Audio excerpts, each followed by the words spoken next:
co-founder Metafide, calling in today, March 12th at 8:30 p.m.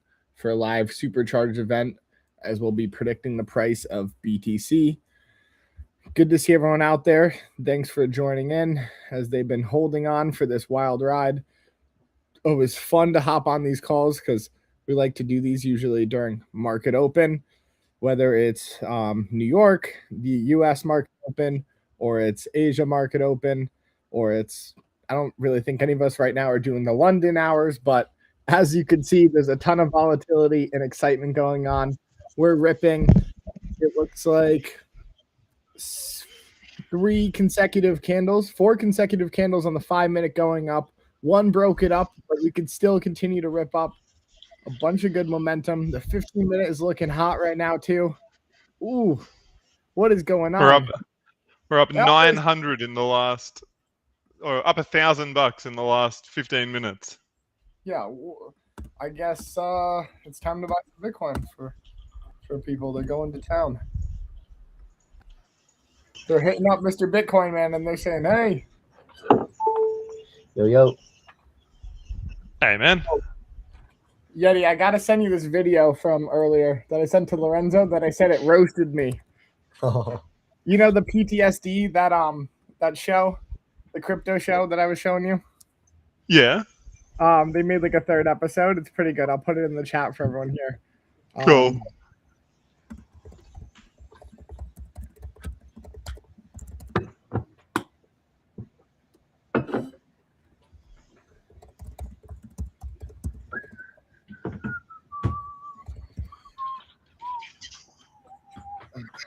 So I put it in the chat there.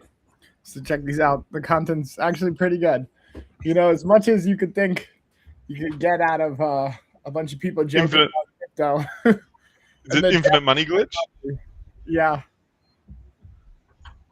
Just watch it. It calls me out because like I felt like that guy at Thanksgiving after that year of being like, oh, I'm up 20x in all my investments, and then he goes, oh, but there's this great thing in the polka dot parachains. I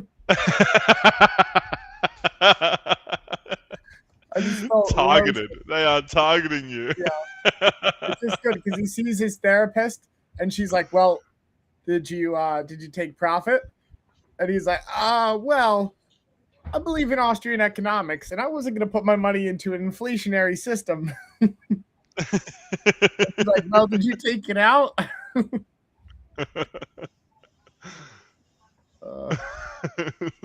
That one's pretty good. They're getting better. Yep. And like, I actually do like the Uncle Dick character because that's that guy who's like, "Oh, dude, I just was into XRP," and then he's like, "Oh, XRP, oh, Axie Infinity, bro, Metaverse," Yeah. like, he's just constantly falling like upwards. Dude, I like didn't believe that existed until in 2020. I met these people in crypto who literally could mess up everything and just kept climbing in life, and I was like, "How?" Blew my mind. Oh, I feel like that's so much of crypto. Yeah, I mean that's a lot of it, but I was just not used to that. You know, I'm used to everyone working really hard, getting their stuff, or people inherit it, of course, too. I saw that, but I'm not used to seeing people literally just mess up their way to making a ton of money. It went against all the rules that I learned. So I was like, oh, okay. Interesting. And that same type of person, or that same person I saw do it, is still doing really well today. And like the countless amount of people who would be like, oh, that person wronged me or scammed me, and you can still be a public figure and continues, really, again, shape my perspective. I'm like, that is so bad about crypto that is possible. Yeah, you're like, oh man, like you would think that someone would have done something already, and they don't. And then that happens multiple times. Like, you know, you can't really say the P word out there because it's a dangerous word, but like, I'm pretty sure I've seen a company that did the P word, and a lot of people are like, hey, we couldn't get our money out of that system. And then that person has raised more money to basically not get their money out, to continue to spend it, and then continue to grow the system and get new money in and larger investments. And like all these people haven't gotten their money out of it still, you know? I'm trying to figure out what the P word is. I'm But sorry. I sent in the private chat. WTF is the P word. I'll tell you, it's just dangerous. I'll write it in here. Because I don't want to make anyone, I don't want to accuse anyone of anything, you know, or even put it out. Okay. Because my mind went to pedophiles, and I was That's like, what I was how thinking. how does this make sense? No, it's in the economic field. I'm glad me and Yeti on the same page, and Matt wasn't going to call me an idiot again. Yeah. It's in that type of field. Like the person literally created a closed loop ecosystem where there were not enough, like they couldn't recover the withdrawals for all their deposits. Like there weren't enough assets to cover all of the deposits in the ecosystem. When people went to withdraw, they paused withdrawals, and people had hundreds of thousands of dollars in the system. And then they went on to continue to raise money to not get those people's money out, to continue to live this lavish company lifestyle of taking people on boats and meeting people in Antarctica and finding investors around the world, right? Absolutely. It is crazy. It is really crazy. And like I've seen it happen multiple times as well. Like there was that like one that brought down Avalanche, and that kind of brought down a lot of other crypto with it when Avalanche came tumbling down the first time. Time Wonderland? Yeah, and now he's back and just building stuff, and people are like, "Oh, Wait, sick! wait, That guy, the big builder's back." Oh, I'm all about it. What's he building? I'm all about it. There was a bunch of stuff that he was building, but he's back on Avalanche. Like he was in the arena. Which one? Sifu? No, not Sifu. Dan Sesta or whatever. What was it?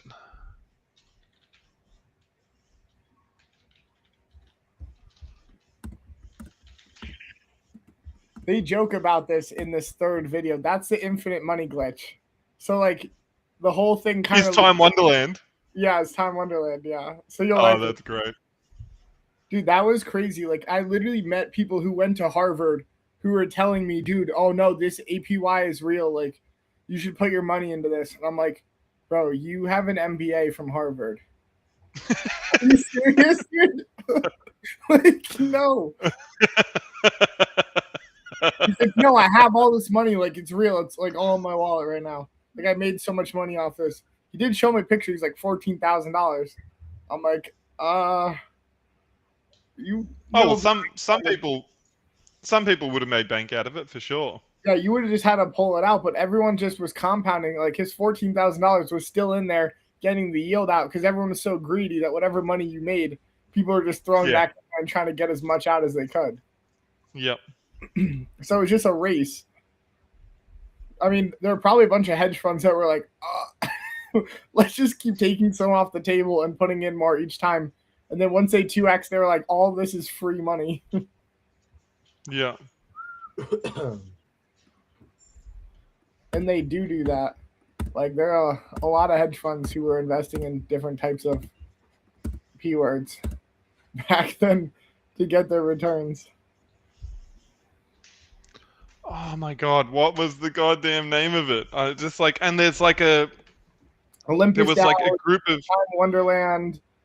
No, it's Time Wonderland. It was the project, 100%. That was the project. But like, what was the guy's name? And like, so there was a coin that was started up that was like after his group of kind of people as well. Like he had like a kind of culty kind of group of that was like a Frog Nation. Yeah. That was the coin that was started up for him when he came back. It's not Danielle Sestigali or whatever. Danielle. Maybe it was Danielle. Yeah. Maybe.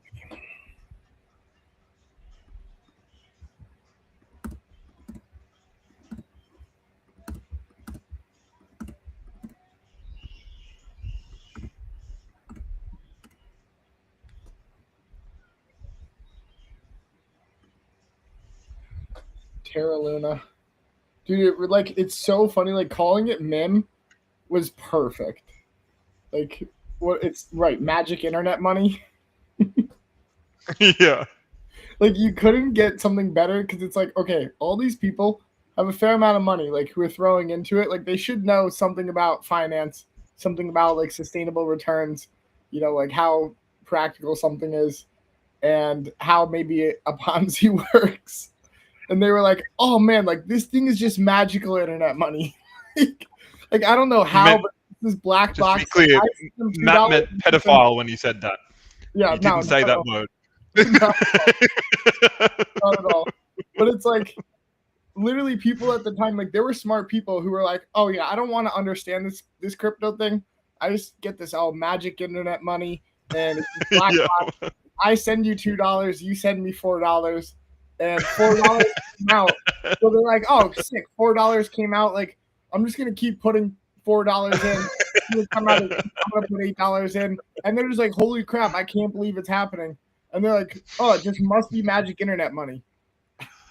There's that Crypto Explained meme where the kid, he's like got a plate of strawberries and like a plate comes around the corner and he like puts a strawberry on it and like the hand takes it back around and then it comes back around with like 4 strawberries on it.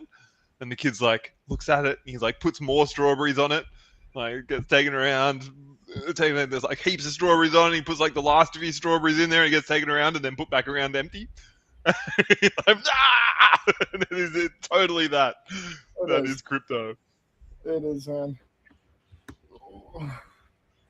It's an interesting ride we've been in right now. Yeah, it can change though. It's like, and there are some, it's not all of crypto. That's unfair, but it's a lot of crypto is that. Yeah, I actually think PTSD will work as a show because it does really explain a lot of our experiences. Like, they're getting better at it, and I do think a lot of crypto bros are just gonna want to explain to their friends, like, this is what I went through. Check this out. But will the friends find it funny? Maybe.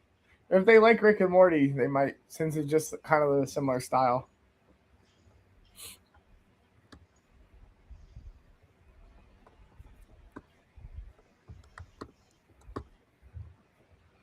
But I can see the therapist part over time playing out a little stale. Like, how many times can you really talk to your therapist? I guess they did it for a while in Sopranos, so it could be wrong. One of the best shows had a lot of therapist scenes.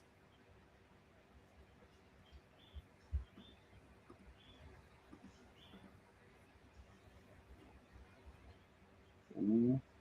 Could we get a win here?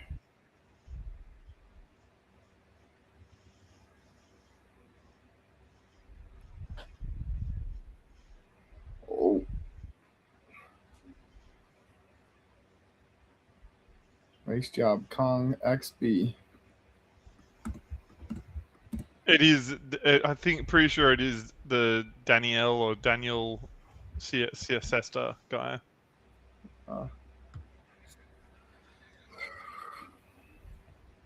Fun time. But like, people didn't learn their lesson after the first time. They were like, "Oh, magic internet money. Okay, what about Terra Luna?" But Terra Luna, how is it magic internet money? No, Terra Luna had how is it? like a yield of like something like, what was it? It was over. Was it 10% or greater? Was it? I mean, that is tiny compared to what Time Wonderland had, though. Yeah, let me see. It could have been greater than that. Time Wonderland was okay.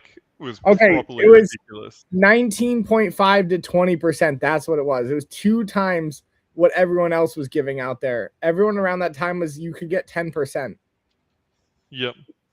So they doubled everyone, and everyone was like, "How are you getting 2 times more here than anywhere else?"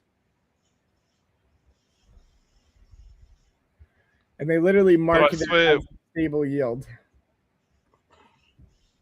But what was Time Wonderland was like? Wasn't it massive? Just taking out a bunch of crypto and just putting it into there, and it was just like as much money pouring into there. It was like the first one of that like staking craze. It was the first one that just said, hey, like let's just turn on the APY and just let everything run. Like it's just a hyperinflationary system. But they were like able to like make it seem like, hey, you had all these things, you know, lock up here, stake here, loop here, and they created this whole like loop. So it's just like a bunch of money that was like leveraged over time and again and again.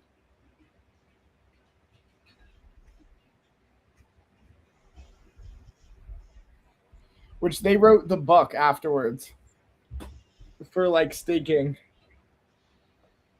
Who did? Time Wonderland. Oh, right. Like, I mean, who first wrote the book is supposedly Infinex. And they supposedly did like the first type of like staking, and then they had like synthetics. So they weren't called Infinex at the time, they're called synthetics.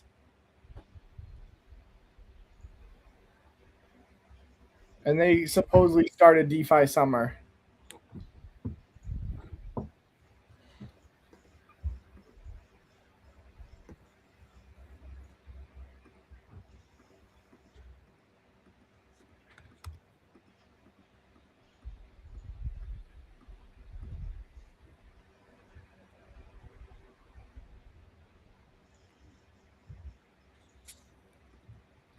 I'm sure you saw that other tweet today about the Flash, which we call the MEV bot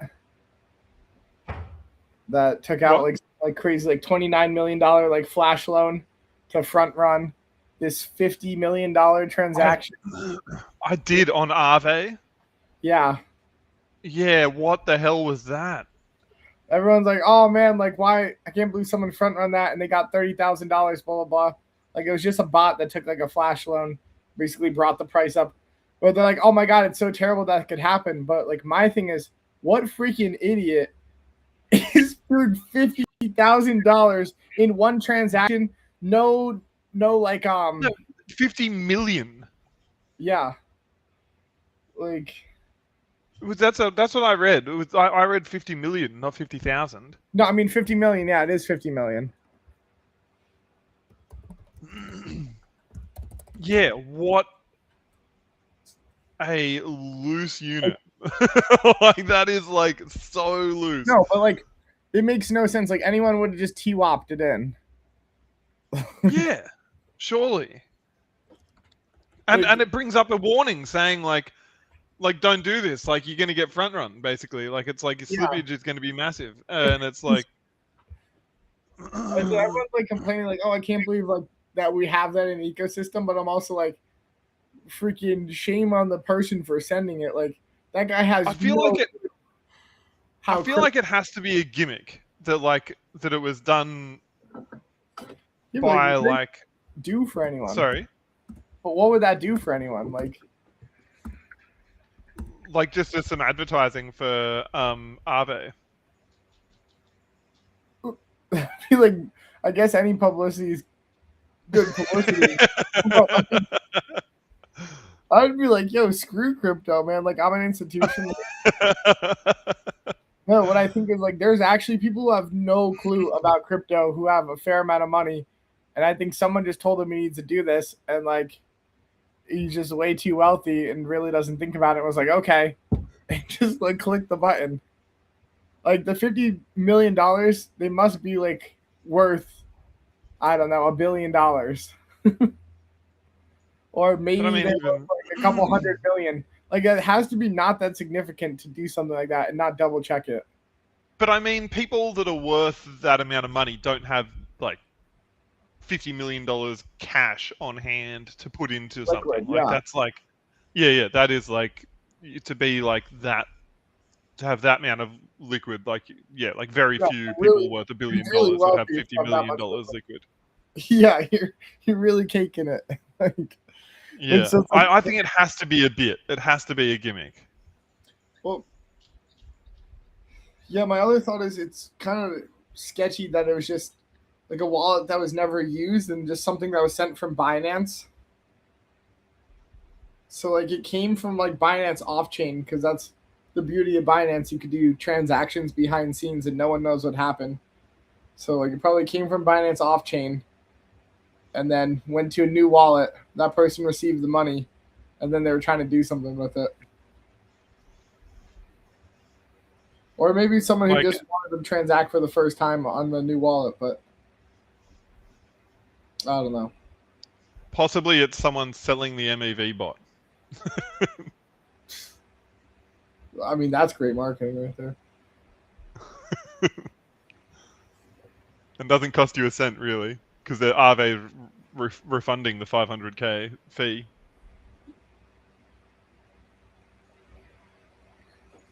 Wait, Aave is going to refund it? The 500,000 fee, like they're Oh. not refunding the 50 million, but the Yeah, but it's on their platform. They're just like, yeah, oh, yeah. you got hit so badly, like we're just going to give you the feedback. Yeah. And so like, but you know, and the rest of the fee is greater than the amount he got in the swap.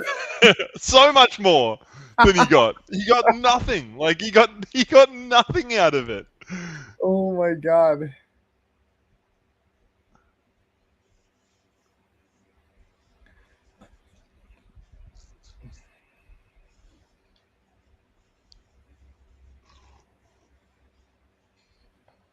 I haven't even actually seen. Like, is it true? Even, do you reckon? Like, did it actually? I haven't looked on chain to see if it happened. I don't even care now. Like, I don't believe anything to be true anymore on Twitter. So Yeah, yeah, it's pretty cesspool of bullshit. yeah, that'd be the worst day of your life to do that.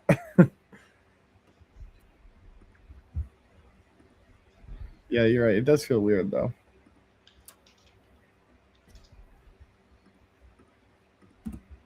Where's Zach XBT when we need him?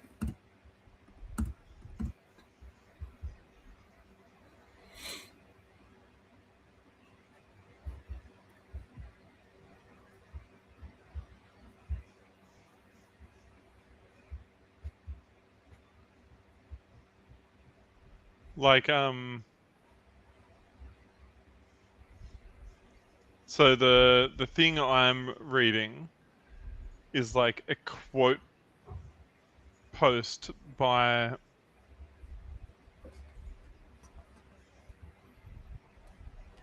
oh no, they do have the Aave.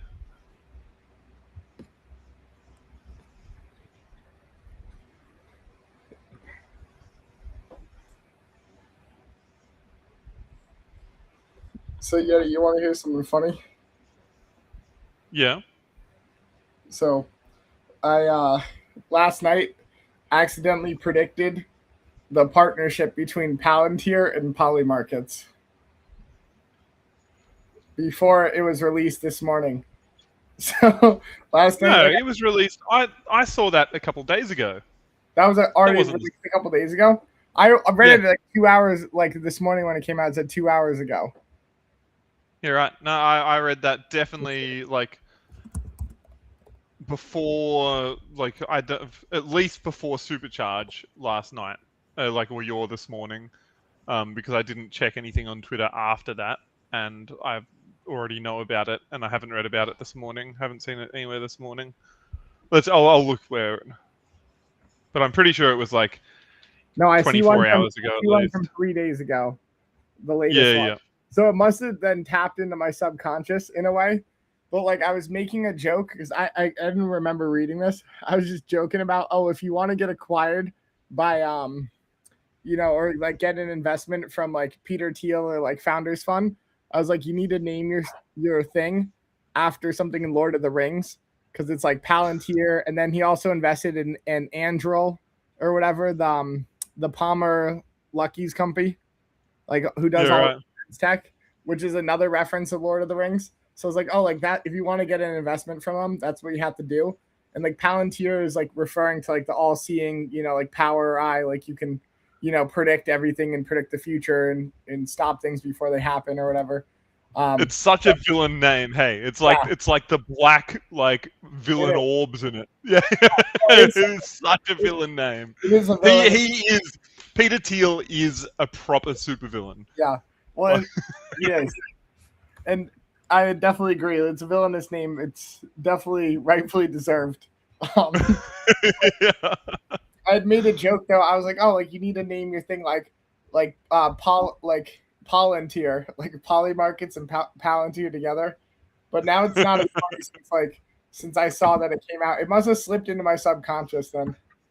Yeah. Because I was joking around about it, but it's crazy that they partnered together. It is like what is that about? Like what is the?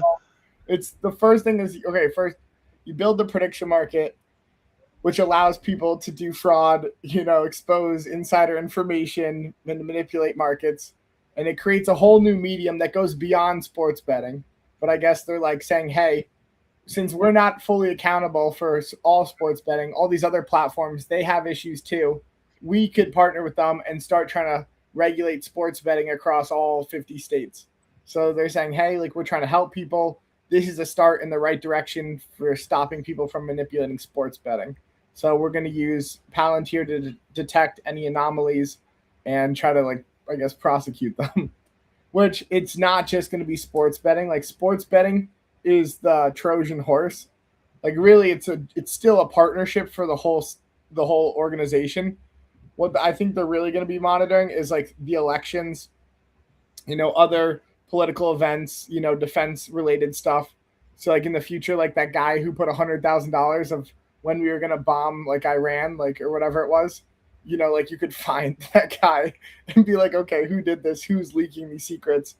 Or same thing in elections. Like if they're worried, it's like someone's probably bloody Peter Thiel, to be honest. Yeah, exactly. And it's like they're worried about like if someone's going to manipulate elections, before the Republicans used to say, oh, the Democrats, they're running the voting machines and they're controlling the voting machines, right? And now on the other side, they're going to say, oh, the Republicans are running the prediction markets. They're changing, they're skewing the numbers and basically like writing falsified stories off of these like polls saying, oh, it looks like blah, blah, blah is going to win. So that might be a possible future, right? So they're going to try to use Palantir to detect all those anomalies and find election manipulation and other things like that.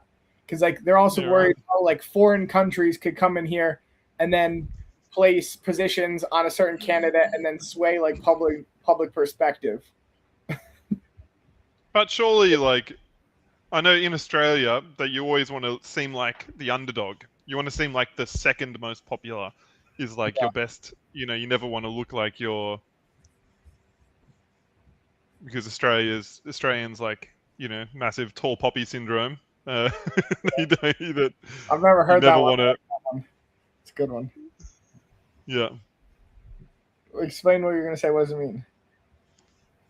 Oh, you just never, like it's like we Australians like cutting down people that think they're above other people. It's like, and so you never want to make it look like, you always want to look like you're the scrappy underdog that's going to win the fight. Not that, like if you... America used to be like that, I think, when we went to war with like England, but they're more like now if you can't beat them, join them. So like they're like, oh, like let's just concentrate with whoever has the most power. So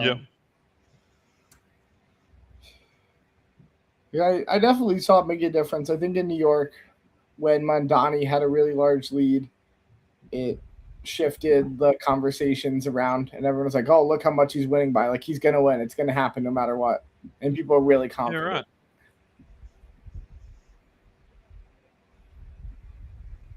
And you have a lot of people who don't think for themselves over here, and they're kind of undecided. So they're just like, "Oh, let me just pick the one that is most okay with the public." So that I'm. But why would you even bother? You don't even have to vote there. Like, why would you even bother to vote if that's your?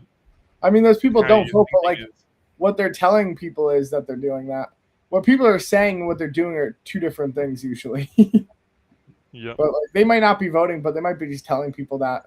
But again, like it still creates a chain where like someone might actually go vote still, based on that, or like their friend might take them to vote. You know, I feel like I'm undecided, but let me just do this. Yep. We have compulsory voting here. Like everyone has to vote, otherwise you get a fine. And everyone complains about it, but I actually reckon it's better. Like you don't have to cast a legitimate vote.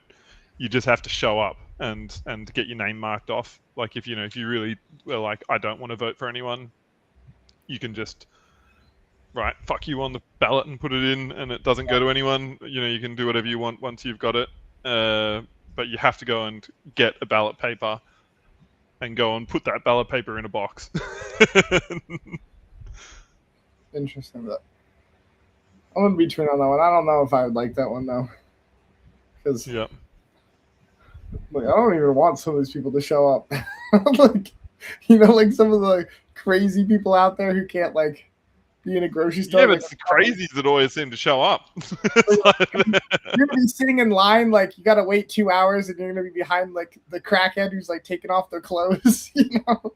Yeah. Well, I think also the lines, they put heaps more polling booths out there as well here for the amount of people. So like you're very rarely waiting more than like 10 minutes in line.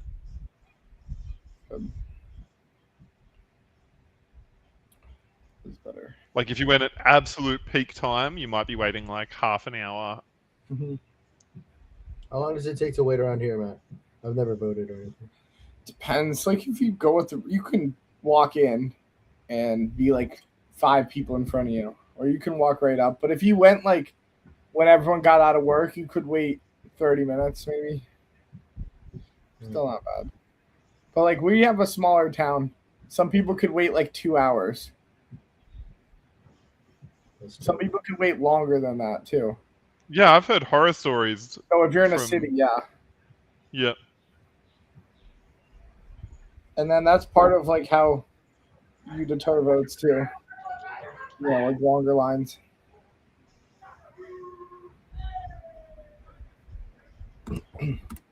But did that no mail-in ballots thing pass? I don't know. Because you're gonna get even longer lines then, aren't you? Yeah. I have no clue, to be honest. But I don't know if we would be able to get the people in the U.S. to show up. So I joke around, like we still have like the only rule that we have that manually makes you show up. Well, probably 2. Your kid has to go to school or do some type of schooling or pass some type of like state test afterwards. So they usually have to show up for that. And then the second one that they show up for is court. Like you'll eventually get like sentenced to jury duty, and you're required to show up to court or at least like call in on the phone. If you have to serve, and and if you don't, like you're held accountable and like you're breaking the law. Yep, same here. I actually was on a jury once for a kid crashed a car and killed like 4 of his mates in the car, and there was like 6 of them in there. So there was one guy that had like severe brain damage, and then the other 4 were dead. Terrible. Yeah, I was so excited to be on it when I first I was like jury duty. I wanted to do this, and I got in there and I was like, oh, fuck, this is just so sad. This is the worst fucking. Yeah. Oh man, I don't even want to know the verdict. I 12 Angry Men it, to be honest. I just thought I thought he probably did it, but like, why would you sentence a kid that's like he was like 18? Yeah. And like, why would you send him to jail for like he was like so repentant about it? Like it just Well, yeah, you're gonna become a product of the system, and then he's whatever good word he had left, he might become really hateful, and then fully. And he seemed like a good kid, and I think that's like part of like the jury duty system is that like you can have some kind of like it's not just letter of the law, like you can. Yeah, but the poor guy that had to read out the verdict. Oh my god, he was like the last standout of the group. Like they all wanted to go guilty to begin with, and gradually, kind of like we were 10 days in the deliberating over it, which is ages for the case. Like it was like the case went for like Yeah. 15 days, and then the deliberation went for like 10 days. Take off work for 10 days. I was off work for 25 days. What? Yeah. Oh my Yeah, god, yeah. they never allow that to fly over here. Yeah, right. They pay you for it. They pay you like I think it was like 1,200 a week or something Australian. And so you're still earning money, and your job can't fire you or anything for it. It's like a legal thing that if they, and it's like not like the other ones where like they'll let it pass if like by not giving you shifts or whatever. Like if you like it's really kind of strict about not That's being able insane.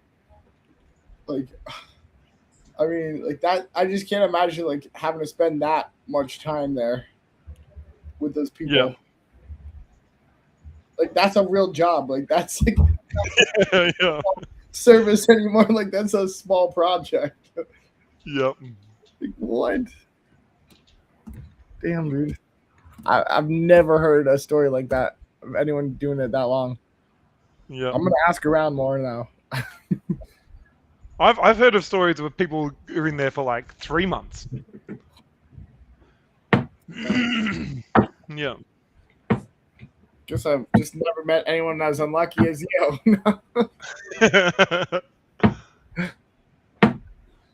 Oh. But yeah, the guy, he had to read out the verdict, and he was the last holdout. He wanted to go guilty. Like, last, he was like, but eventually kind of wore him down.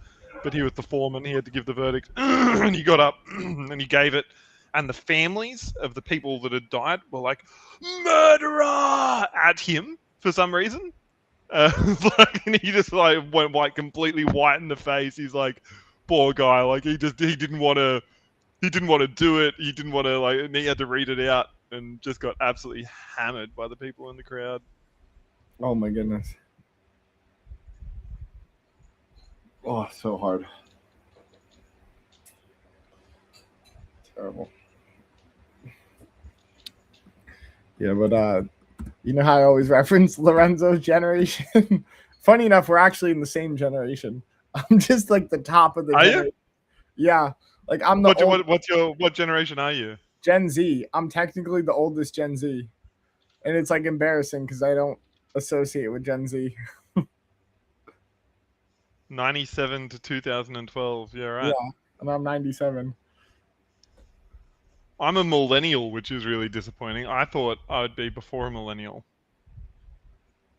Before millennial? Yeah. Yeah, I would have thought so, but I'm like not even. Really, I'm not that's even right. at the start of it. I'm in like the middle of it. Now I'm imagining like what your childhood was like. And all the pop culture and things that you had. But actually, I really don't even know Australian pop culture, so I can't imagine that far. We'll take George out of the mix because he ain't here. Yeah. Was it Curious George? Curious George, yeah, it's a storybook. It's a good one about a zookeeper and his curious little monkey who gets him into trouble.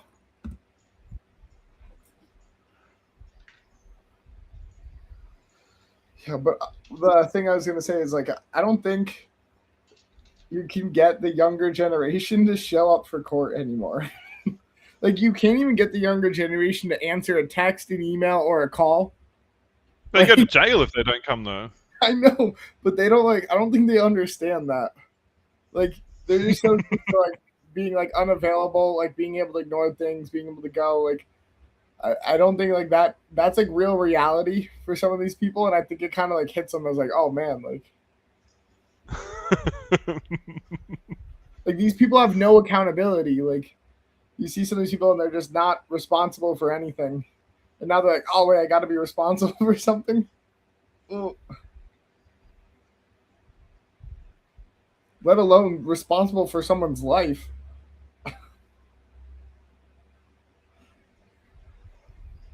This looks like a good game for me, I think. Oh yeah. Oh, so I thought I was ace in that one. I don't know what happened at the end there. I was all over that. He was killing it.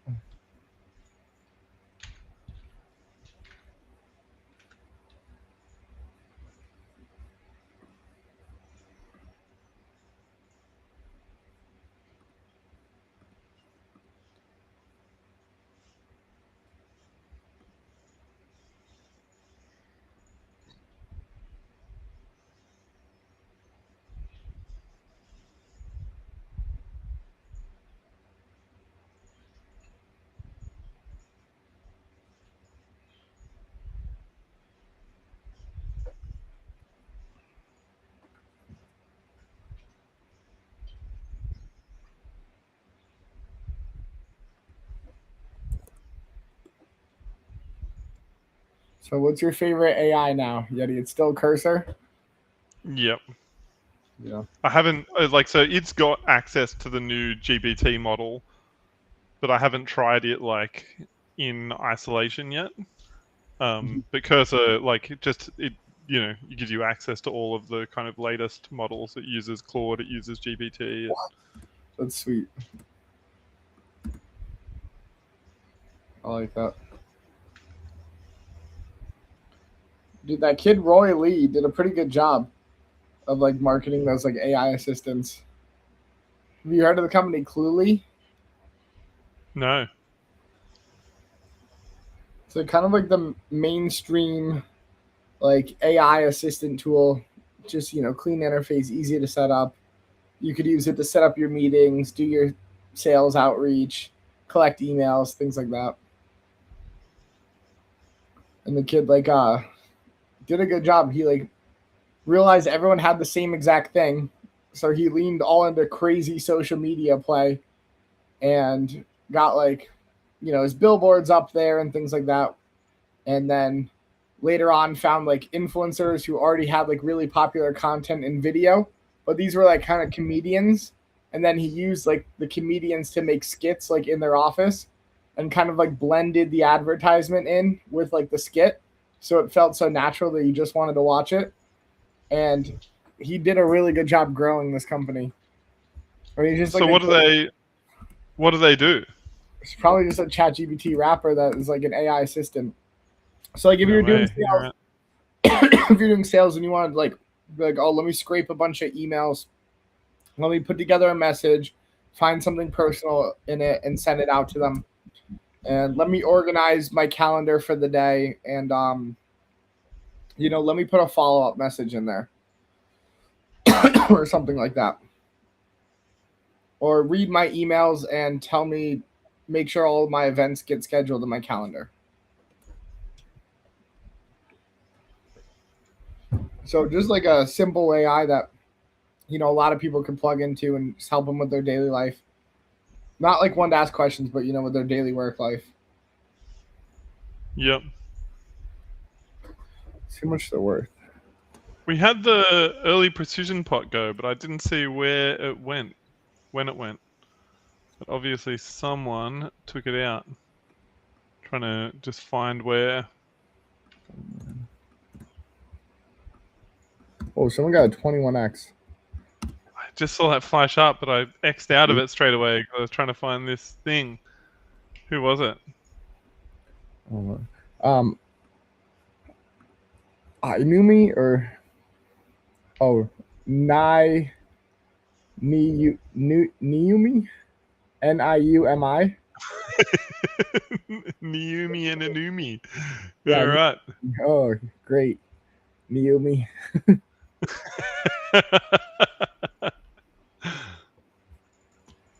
Yeah, so Cluely, they're worth 120 million. Series A, led by A16Z. This kid I think he's 22 years old. Something like that. College dropout. Makes videos being crapping on YC. He's I wrote the playbook for you guys. About all the new GBT rappers.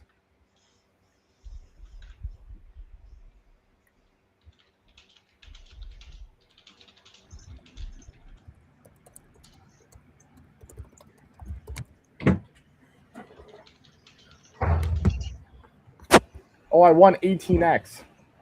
$25. Oh shit! That brought you back to life, Lorenzo. I know. Yeah. I don't know what happened. But my computer it kept saying the page wasn't responding. I don't even know. Whatever. Yeah, so Cluely did write the playbook, Yeti. They actually looked into more of their strategy. So they started off with this crazy marketing that was called cheating on everything. And they were like, guys, you could cheat on job interviews, exams, meetings, even dates. And they were like, we have this undetectable AI that you could use. So they started with the controversy and it went viral. Seeing people take interviews and they're like, oh, this person's taking an interview at Google and they're reading something on their screen. So he started that viral trend. And then later on, let's see, he got suspended from university which was like part of his like whole like stunt. So I guess when he got like suspended from his college, it was because kids were using his tool in their school to like cheat and do other things like that. So like the school suspended him. And he was suspended from Columbia University. So it's like a really notable Ivy League school. So like he has a story, instead of a college dropout, he's suspended for building his product, which is, you know, already a great founder story. And then he's always done this like rage bait type of like marketing, I guess. It's an effective, like, I really like any marketing at the moment is good marketing. I reckon is like very true. Like I think like I always think that about our stuff. Like we should be more controversial, but then I worry about like what effect that will have on future plans. Like if this is the kind of end of what we were doing, I would say we should pursue that. But I'm less inclined to say it given our future plans. It seems like you can be forgiven. Like his kind of looks like his antics ended when he kind of got called out in a public interview for like misrepresenting his revenue numbers, because he was like kind of getting flashy online. Like they were joking around like, oh, they got their dev and they would have like their kind of like, you know, awkward Chinese developer in like a Lamborghini, like, and he would be like, you know, I don't know how to do this. And then they like would make these jokes about like the Chinese developer that's always smoking cigarettes, who's better than all the other developers, and he could just like walk all over the place like he's the king, and he's like ashing on everyone's stuff, like smoking all day long. Like they're pretty funny. And so eventually, like it seems they graduated though, and they made it into more of a mainstream product now that like is being used for marketing strategy. And like they got billboards in Times Square, and they have, you know, more traditional advertising now. But pretty good breaking through. And he realized he's like, I just have a ChatGPT wrapper, and he started it. He made it better as time goes on. Looks like he probably got better developers. But he realized all you had to do is do the marketing around it. Like, there's no advantage that anyone else has versus another.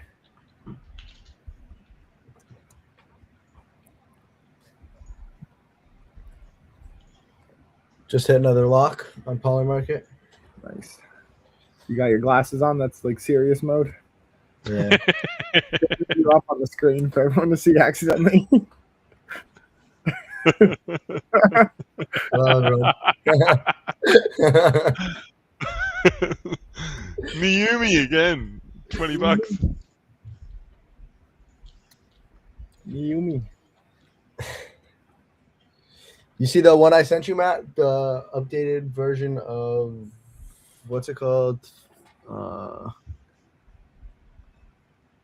I forget what the name. I forget the name of it. Oh, Leaderbot. Leaderbot. Yes. I'm gonna pause this one then, and I'll get your new one. What's Leaderbot do? Leads the market. Leaderbot spots the leader. That's all he does. He spots the leader. What, sorry? Momentum. He spots the leader. Of what? Like which? He basically he could tell who's leading the game, and then uses like momentum scores and predictions for looking at, does it swap over, and when it flips, does it turn back over? And basically a lot of the time in the 5-minute games, like as like the candle goes, there's kind of this curve. So like it might be like starting one way and then drop down and then kind of come back up. And it just finds that ability and then buys in at like a cheap rate while it goes back over to the other side. And then uses the prediction to tell like, hey, should we do this or not? Yeah, right. We keep doing multiple back tests and getting like a pretty good P&L. And now we see it works live. But I never believe these things. Like we do multiple tests. Like I'll send it to Lorenzo just to double check, and like he runs a different test than me. And maybe his bot isn't as nice. Like mine might be just like kissing my ass. We like gotta double check. Yeah. What data are you using to backtest it? All the games data. So I have like all the 5-minute games. I have like 1,000 of them now. which is pretty good. And now I've added this thing with depth because some of our strategies, right, would test good on the back test, but what we realized we're missing sometimes is depth in the order book. So there were times where like it would be like, oh, this is a great opportunity to buy, but there wasn't depth, so you couldn't buy any of the shares there. So it's something a lot of our data was missing. So we added that in. Because what you get is like a back test that was still legitimate, but it would catch things that like weren't actually practical. Yeah, right. Mm-hmm. Let's see. How much, like, you'd need to be getting up to fairly significant numbers to have to worry about liquidity depth, though, right? On poly markets. No, because sometimes the depth can literally be like 6 or 2, and if you're trying to get filled at like 12, it's like, dude, sometimes you literally can't get 4 shares. Yeah. What? I swear, bro. And it's because these markets are so manipulated.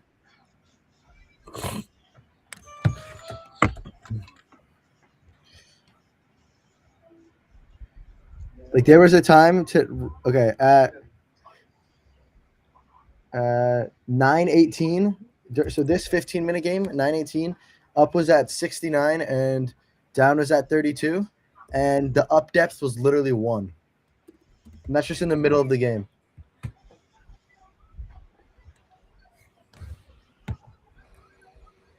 There's way less people playing these games than it seems, Yeti. Yeah, right. Looks like the highest depth was 530, 680, 908. 908 is the highest I see in this game.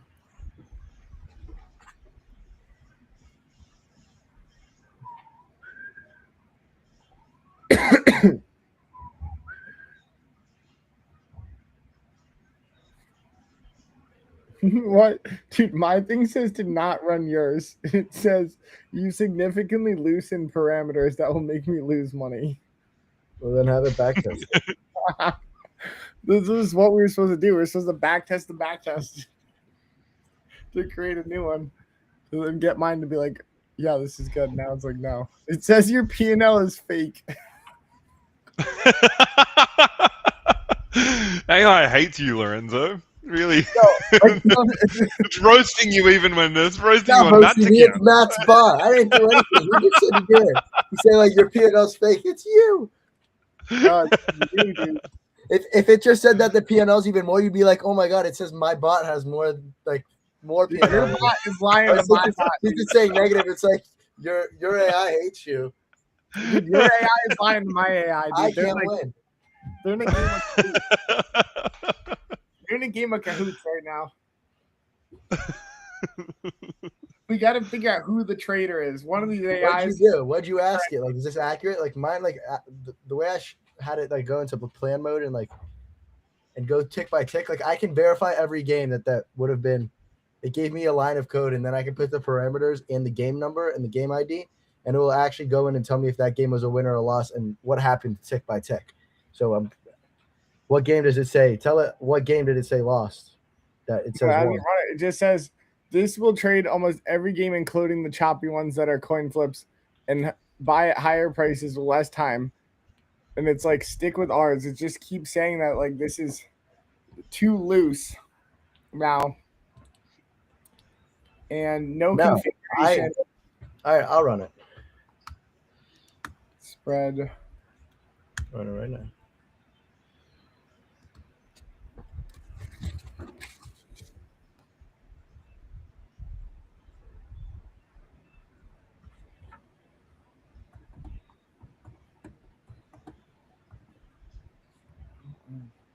I wonder if anything changed in the file or it like has something different.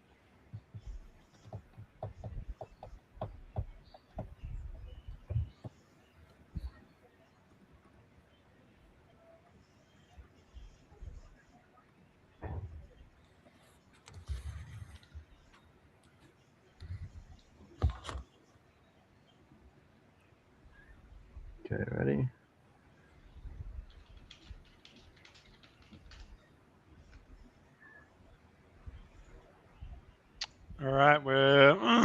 on this. Wait, it's not true. It was got so two games. selective. Dude,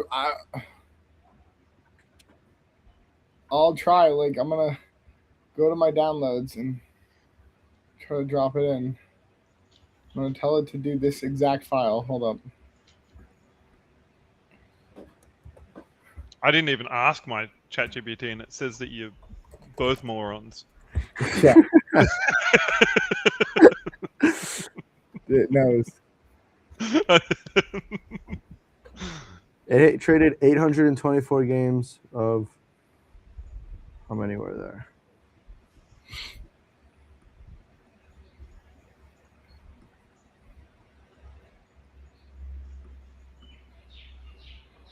How good was it roasting though? That is like the roast it gave me was so accurate. Oh my God. You went to sleep thinking about it, didn't you? Like it hurt.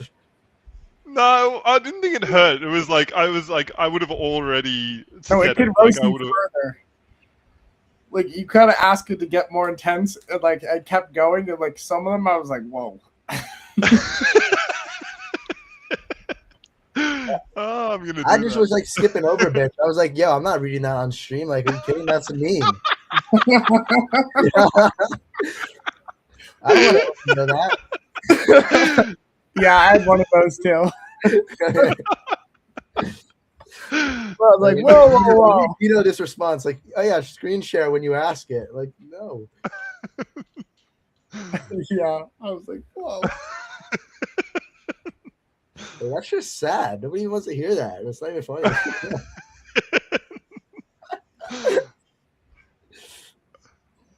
All right, that is the end of Supercharge. This is the last game.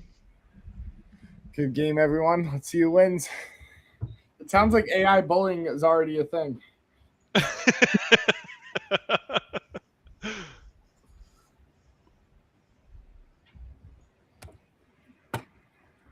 All right, let's see who's gonna win. Wait, did this line get stuck? Oh, there we go. I feel like it got stuck for a second. And then we'll end it right after this. Oh yes, come on. Yes.